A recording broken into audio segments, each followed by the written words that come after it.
The latest out of the Middle East, and for more on that, let's go live to CTV national correspondent Heather Wright, who is in Jerusalem now. Heather, thanks so much for joining us. Stunning new details today from one of the Israeli hostages released by Hamas. She spoke at a press conference alongside her daughter today, and she talked about peace.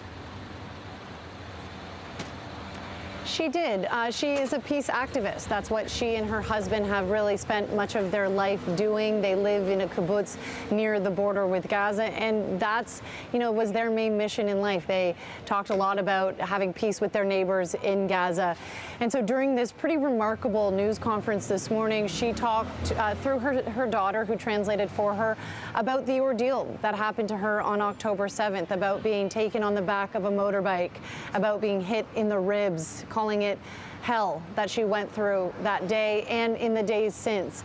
She was released along with another woman last night by Hamas, handed over to the Red Cross inside Gaza. They were taken to the Rafah border crossing and brought back to Israel. And so her ordeal, the fact that she was released, is giving some hope to the families of the 220 people who still remain in Gaza.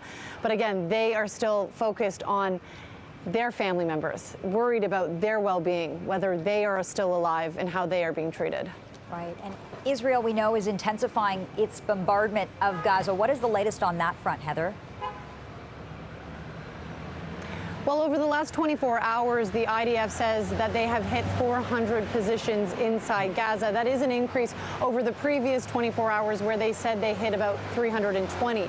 So you can see a escalation of airstrikes. It's something that they said that was going to happen over the weekend, and it has come true in terms of the positions that they are seeking out within Gaza.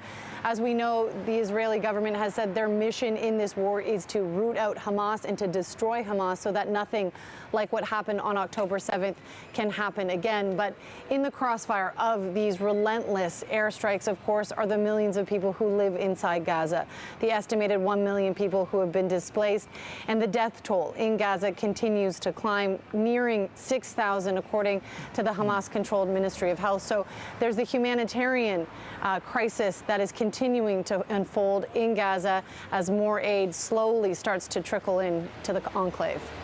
All right, CTV national correspondent Heather Wright in Jerusalem.